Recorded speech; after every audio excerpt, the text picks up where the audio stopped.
Assalamualaikum warahmatullahi wabarakatuh. Jumpa lagi teman-teman di Marvel dan Alif TV di segmen sekelebat info atau breaking news.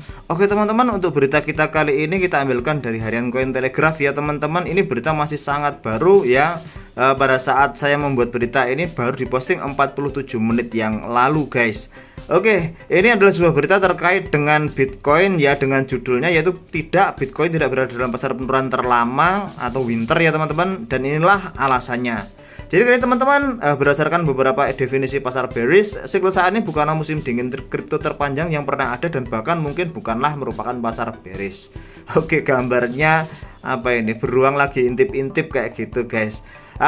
Jadi gini teman-teman, ya memang benar sekali ini bukan merupakan pasar bearish ya, terkait dengan sebagaimana yang kita tahu bahwa beberapa saat yang lalu teman-teman, beberapa minggu yang lalu Bitcoin sempat mengalami penurunan hingga level 25.000 ya teman-teman nilainya, kemudian naik sampai 26.000 dan sideways saja. Kemudian kemarin sempat mengalami kenaikan, beberapa saat yang lalu itu sempat mengalami kenaikan 2 atau 3 hari yang lalu ya teman-teman. Itu semua juga karena adanya berita positif teman-teman ya, sebenarnya nggak berkaitan langsung ya teman-teman, cuman disambut dengan reaksi pasar yang positif, yaitu karena berita kripto kripto melawan SEC teman-teman ya, atas kemenangan dari Grayscale ya teman-teman. Kemenangan ya separuh lah dari Grayscale itu, kemudian hampir turun dan dilanjutkan dengan kenaikan lagi sedikit karena adanya berita terkait dengan Elon Musk teman-teman, yaitu berita tentang aplikasi X ya, aplikasi X atau Twitter ya, yang dulunya adalah Twitter dari Elon Musk itu, yang sudah mendapatkan lisensi dompet kripto di wilayah Rhode Island teman-teman, sebagai platform pembayaran kayak gitu ya. Ini juga sesuai dengan cita-cita dari Elon Musk sendiri, sempat mengatakan dia ingin mencita-citakan bahwasanya kelak Twitter itu bisa menjadi aplikasi serbaguna lah kayak gitu teman-teman. Oke, kita lanjutkan teman-teman, bahwasanya cryptocurrency sebagaimana Bitcoin ya teman-teman saat ini berada pada level 27.000 teman-teman. Tidak berada dalam pasar penurunan terlama dan bahkan mungkin tidak berada dalam pasar penurunan sama sekali ya, menurut beberapa pengamat di industri kripto ini teman-teman. Pendiri MN Trading Michael van de Poppe ya, melalui X yang sebenarnya adalah Twitter pada tanggal 27 Agustus kemarin mengklaim bahwasanya Bitcoin saat ini berada dalam pasar penurunan terpanjang dalam sejarah. Nggak benar ya teman-teman. Saat ini harga Bitcoin masih jauh dari valuasi puncaknya pada bulan November 2021 ya. Harganya turun lebih dari 50% dan berada dalam pasar bearish selama 490 hari, tulis trader tersebut. Ya teman-teman, hati-hati juga dengan berita-berita seperti ini ya teman-teman. Saya menyampaikan berita ini juga sebenarnya sambil belajar teman-teman, mengamati istilahnya pasar ya teman-teman, mengamati psikologi pasar. Dan terkait dengan hal itu saya sendiri juga bukan merupakan orang yang melakukan scalping kayak gitu teman-teman. Saya hanya berada dalam pasar spot yang istilahnya melakukan DCA, cicil beli dan sebagainya. Saya melihat istilahnya analisis teknikal itu hanya sebagai salah satu cara saya ya, strategi saya untuk nyerok koin teman-teman, nyerok atau jual koin saja. Dan sebagaimana yang kita tahu teman-teman, kebanyakan orang-orang yang sukses pada permainan kripto ini adalah orang-orang yang tidak melakukan istilahnya trading yang sangat cepat kayak future kayak gitu teman-teman, scalpingan kayak gitu, bukan mereka. Akan tapi mereka yang istilahnya ngehold untuk beberapa saat saja kemudian menjualnya ketika diketahui harganya naik. Nah, tujuan saya seperti itu teman-teman. Membuat berita ini juga sebagai informasi pribadi untuk saya sendiri, melakukan analisis berdasarkan psikologi pasar dan juga analisis teknis kayak gitu teman-teman. Next teman-teman, pernyataan Van de Poppe telah menarik banyak perhatian dari pengguna X, mengumpulkan 1,3 juta tampilan dan hampir 1000 repost pada saat artikel ini ditulis. Namun beberapa penggemar kripto yakin bahwa informasi Van de Poppe tidaklah benar. Dan bagi saya sendiri teman-teman, ini menurut pendapat saya pribadi ya teman-teman. Ya, nilai Bitcoin sampai detik ini yaitu 27.000 itu bukan termasuk bearish teman-teman, karena kejatuhan dari kemarin itu sampai berapa ya. Kejatuhan kemarin kripto kalau misalkan kita lihat di CoinGecko ya teman-teman ya, CoinGecko coba akan kita cek ya, BTC kayak gitu. Nah, bisa kita cek sendiri teman-teman di sini untuk BTC ya teman-teman. Untuk kita coba aja maksimalnya, sekarang saya kurang tahu, ini masih mengalami kenaikan teman-teman ya. Sama ini bisa lihat sendiri di sini, kadang naik 0,1, kadang turun dan sebagainya, tapi masih sideways saja di level 27 ribuan teman-teman ya. Sempat turun teman-teman memang kemarin itu ini ya, sempat turun kemudian naik lagi 27, tetap 27.000 teman-teman. Ini malah naik kapan hari itu, karena ada berita positif itu loh teman-teman. Kalau kita lihat pada jangka waktu 90 harian teman-teman, nah ini ada penurunan parah ini teman-teman di level 25. Dan kalau misalkan 1 tahun lah ya, 1 tahun atau berapa ya, nah paling longsor itu di sini 16.000 teman-teman ya.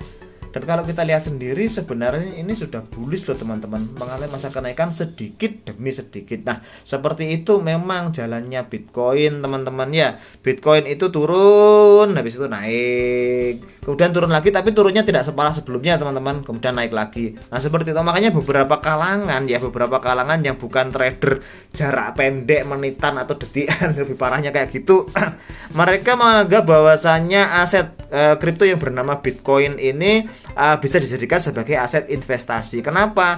Karena investasi itu dasarannya adalah aset yang produktif teman-teman ya, aset yang produktif mengalami kenaikan nilai yang mengalami nilai yang terus naik seperti itu. Dan kalau kita lihat bersama-sama, Bitcoin memang selalu naik turun, akan tetapi kebanyakan harga terendahnya ya teman-teman pada saat bearishnya itu selalu lebih tinggi daripada harga bearish sebelumnya kayak gitu. Next teman-teman, kita akan coba cek lagi bahwasanya untuk menentukan lamanya pasar bearish dalam kripto saat ini perlu dipahami bahwa ada interpretasi yang berbeda terhadap istilah tersebut. Masalahnya istilah bull dan bear market sepenuhnya subjektif, kata pendiri Quantum Economics Matt Greenspan. Benar sekali teman-teman. Kepada Cointelegraph, ini bisa berarti harga telah bergerak di masa lalu atau harga diperkirakan akan bergerak ke arah tertentu di masa depan, kata Greenspan. Menambahkan ambiguitas ini menciptakan peluang tanpa batas bagi para analis untuk terus-menerus membuat argumen yang tidak berguna. Katanya seperti itu. Benar sekali teman-teman, saya setuju banget teman-teman. Analis-analis seperti ini mungkin saja memang sangat bisa sekali menggocek pasar, apalagi memang kalau orangnya terkenal teman-teman, sangat bisa sekali menggocek pasar, utamanya bagi orang-orang yang duitnya banyak tapi masih belum lama di kripto, suka FOMO dan suka termakan isu, suka memakan berita mentah-mentah kayak gitu. Makanya kayak itu teman-teman, kita itu harus senantiasa di YOR dan istilahnya selalu menggunakan pikiran dingin teman-teman. Saya itu pemain kripto kecil-kecilan dan kebanyakan juga malah pakai gratisan teman-teman, dengan istilahnya mendapatkan dari kayak bermain game atau apa itu, kemudian saya investasikan ke dalam kripto. Bahkan gitu aja saya juga pernah kegocek gara-gara berita masalah Dogecoin itu teman-teman. Saya pernah kegocek.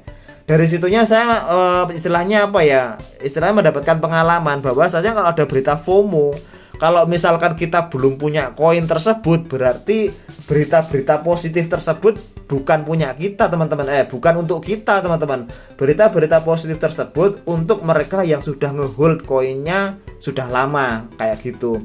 Sebagai misal kalian punya Dogecoin sudah lama, sudah bearish lama banget, kemudian Elon Musk membuat sebuah berita yang terkait dengan Dogecoin dan membuat harga Dogecoin naik. Nah, orang bilang FOMO, fear of missing out, atau ketinggalan kereta. Nah, kalian yang sudah punya Dogecoin kan nggak ketinggalan kereta. Nah, itu berarti berita positif bagi kalian yang punya Dogecoin atau koin apapun itu yang berkaitan dengan berita-berita positif di dalamnya, kayak Ripple kemarin dan sebagainya.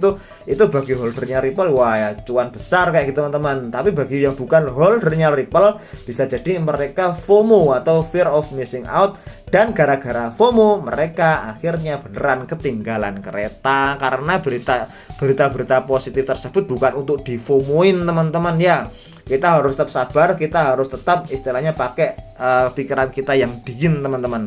Nggak boleh gerusah-gerusuh dalam bermain kripto karena banyak sekali spekulasi yang ada di dalamnya kalau kita bukan holder sejati dari koin yang kita sukai tersebut. Entah karena kita tahu analisis teknikalnya, entah kita tahu fundamentalnya dan sebagainya kayak gitu. Nah, seperti yang disebutkan sebelumnya oleh Cointelegraph ya, Bitcoin pernah mengalami harga di bawah harga tertinggi sebelumnya selama waktu 37 bulan atau senilai 1.125 hari antara November 2013 sampai dengan dan juga Januari 2017. Selama lebih dari 3 tahun harga Bitcoin gagal mendapatkan kembali $1.000 setelah mencapai harga tersebut pada tahun 2013. Setelah mencapai 20.000 untuk pertama kalinya pada bulan Desember 2017, Bitcoin kembali tertinggal dari level harga hingga Desember 2020 atau selama 195 hari. Tapi apakah itu benar-benar Bitcoin dalam masa pasar bearish selama periode ini? Melihat grafiknya dapat dikatakan bahwa Bitcoin sebenarnya sedang dalam jalur untuk mendapatkan puncak sepanjang masa di 68.000-nya.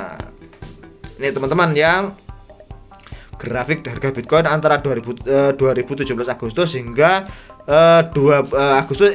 dari akhir 2017 hingga Agustus 2023 kayak gini teman-teman. Wah, bisa kita lihat sendiri teman-teman ya, gambarnya kayak gini. Ini yang terakhir ini punya kita. Next, menurut interpretasi istilah pasar bearish ya, Bitcoin saat ini mungkin tidak berada dalam pasar bearish sama sekali. Ya, benar, saya sangat setuju teman-teman. Beberapa definisi klasik menyatakan bahwasanya pasar bearish terjadi ketika indeks pasar atau aset turun sebesar 20% atau lebih dari harga tertingginya baru-baru ini. Menurut data dari CoinGecko, harga tertinggi Bitcoin baru-baru ini terjadi pada pertengahan Juli 2023 di kisaran 31 ribuan ya teman-teman. Pada harga saat ini Bitcoin berada sekitar turun ya, sekitar 13% di bawah level tersebut. Selain itu, cryptocurrency telah naik 37% selama setahun terakhir. Jika Anda cukup memperkecilnya, Bitcoin hanyalah sebuah candle hijau besar dan telah berada dalam masa bullish yang berkelanjutan untuk tahun 2019. Saya kira mereka yang fokus pada jangka waktu pendek mungkin akan mengalami pasar bearish. Betul sekali kan teman-teman ya. Bagi long invest ini masih bullish teman-teman. Tapi bagi mereka yang bukan invest ya, long holder atau mungkin nggak seberapa long lah ngeholdnya, ini masih bullish teman-teman. Tapi bagi mereka yang suka melakukan scalping ini sangat bearish teman-teman ya, karena nggak terjadi pergerakan harga yang signifikan dalam pasar Bitcoin ini. Pendukung Bitcoin juga mengisyaratkan bahwa dia melihat situasi pasar saat ini sebagai sangat bullish. Malah dikatakan sangat bullish ini. Di tengah faktor-faktor yang berkontribusi seperti inflasi yang tinggi, hilangnya daya beli, meningkatnya hutang, dan juga adopsi oleh negara-negara seperti El Salvador. Mau juga memiliki definisi sendiri tentang pasar bearish. Pasar bearish adalah pengalaman investor kripto dengan preferensi waktu tinggi secara berkala. Greenspan dan juga Quantum Economics mendukung pernyataan Mo dengan alasan bahwa Bitcoin bahkan tidak pernah berada dalam pasar bearish, mengambil kerangka waktu lama baik untuk kejadian di masa lalu maupun ekspektasi di masa yang akan datang. Namun kami hanya dapat menentukan bahwa Bitcoin selalu dan akan selalu berada dalam pasar bullish, katanya. Ini kalau bagi teman-teman yang holdernya Bitcoin ya, atau mungkin sudah sangat percaya hingga menganggap Bitcoin ini sebagai sebuah aset untuk investasi, saya pikir teman-teman pasti berpendapat sama bahwa saya Bitcoin tidak berada pada masa bearish tapi tetap pada masa bullish ya, mengingat candle-candle yang bisa kita lihat dalam analisis teknikal ataupun misalkan sejarah dari analisis teknis tersebut yang bisa kita lihat bahwa harga terendah Bitcoin yang akan senantiasa naik kayak gitu. Oke teman-teman, terima kasih sudah menonton video dari Marvel dan Alif TV yang saya ambilkan dari Cointelegraph untuk konten kita kali ini teman-teman. Ingat teman-teman bahwasanya harap selalu di YOR, do your own research. Jangan mudah percaya dengan berita-berita apapun teman-teman, termasuk berita dari saya, tapi gunakan berita-berita tersebut sebagai analisis sadar teman-teman, untuk memperkaya wawasan kita bahwasanya ada banyak sekali berita yang berbeda dan kita harus cek dan recheck mana dari berita tersebut yang paling benar. Semakin lama kalian istilahnya bermain dalam dunia kripto, saya yakin semakin banyaklah ilmu yang bisa didapatkan, termasuk juga pengalaman di dalamnya. Termasuk pengalaman saya pernah kena gocek dalam kasus Dogecoin dulu teman-teman. Saya ikut-ikutan FOMO, pada akhirnya ya malah tekor kayak gitu teman-teman. Oke, terima kasih sudah menonton video dari kami, dan jika teman-teman suka jangan lupa untuk like, komen, dan juga subscribe-nya. Dan kami akhiri, wassalamualaikum warahmatullahi wabarakatuh.